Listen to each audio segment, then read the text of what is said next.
CP, CE1, CE2, Kumo 1, Kumo 2.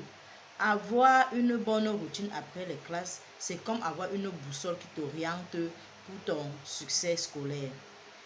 Alors, installez-vous confortablement car nous avons beaucoup de conseils et d'astuces à partager ensemble avec vous.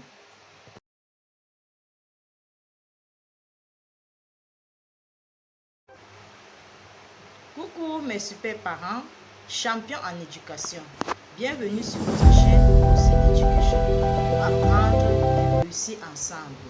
Aujourd'hui, nous allons aborder un sujet super essentiel, la routine après les classes. Qu'est-ce qu'on entend par routine après les classes? La routine après les classes, c'est ce que l'enfant doit faire lorsqu'il rentre de l'école. Que tu sois à la CIL, CP, CE1, CE2, Kumo 1, Kumo 2, avoir une bonne routine après les classes, c'est comme avoir une boussole qui t'oriente pour ton succès scolaire. Alors, installez-vous confortablement car nous avons beaucoup de conseils et d'astuces à partager ensemble avec vous. Nous allons parler de l'importance de la bonne routine après les classes. Parce que lorsque l'enfant rentre de l'école, il faut que l'enfant se repose. Parce que le cerveau aussi a besoin du repos. Quand l'enfant se repose, comment ça va se passer alors dans le repos de l'enfant? L'enfant rentre de l'école, il va prendre d'abord son bain. Après avoir pris le bain, il va manger un peu. Dès qu'il finit maintenant de manger, il faut qu'il s'allonge pour quelques minutes.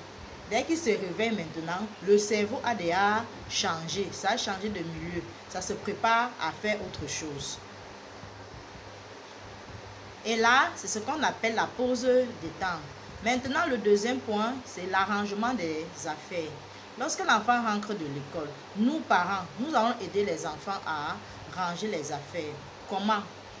Lorsqu'il se réveille donc, il prend son sac, il se dirige dans la salle d'études.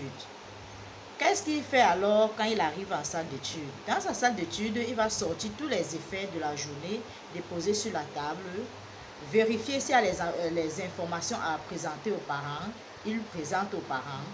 Prendre les devoirs et déposer de côté. Maintenant, le cahier de résumé, il fait l'effort de lire et de relire tous les résumés de la journée.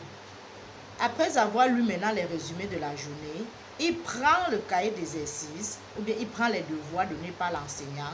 Il essaye d'effectuer ses devoirs. Quand il ne parvient pas à comprendre le devoir, il se dirige vers le parent. La salle d'études de l'enfant doit être propre, aérée et éclairée. Et l'idée de tout ça, c'est amener l'enfant à faire ses devoirs de manière autonome. Et oui, chers parents, lorsque l'enfant se rapproche vers vous pour demander de l'aide, ne repoussez pas l'enfant, ne grondez pas l'enfant, laissez l'enfant s'exprimer. Et lorsqu'il est en face des difficultés, ne prenez pas le devoir et vous faites à la place de l'enfant, s'il vous plaît. Laissez l'enfant lui-même faire ses devoirs, orienter, guider. Dites à l'enfant de lire, de relire, souligner les données, souligner les consignes. Ça permet à ce que l'enfant puisse vite comprendre de quoi il est question dans l'exercice. Dès que l'enfant finit donc de faire ses devoirs, il range le sac, il dépose. Dès qu'il dépose son sac alors, il se lance dans le jeu. Le jeu de l'enfant doit aussi être orienté. Il doit aller peut-être visionner les dessins animés de son âge. Il peut aller aider la maman à la cuisine.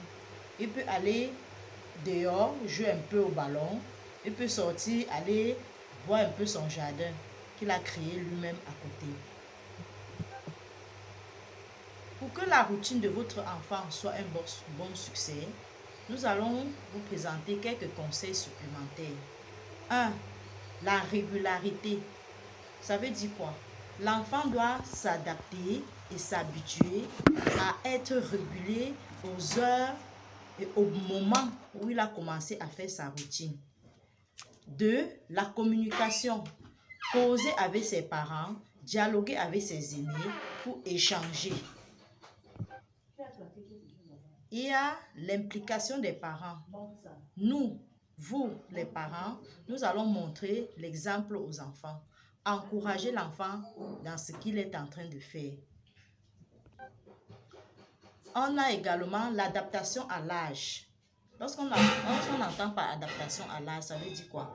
L'enfant de la CIL ne doit pas avoir la même routine qu'un enfant du cours moins 2. Parce que les matières de la CIL, les leçons étudiées à la CIL ne sont pas condensées comme les leçons qu'on étudie au cours moins 2. Donc, le parent va regarder et juger la routine qui sera mieux pour son enfant, qui sera adaptée à l'âge de son enfant. Et vous, quelles sont vos astuces pour une bonne routine après les classes? Si cette vidéo vous a plu, cliquez, likez et partagez sur Rosie Education. Merci, à la prochaine.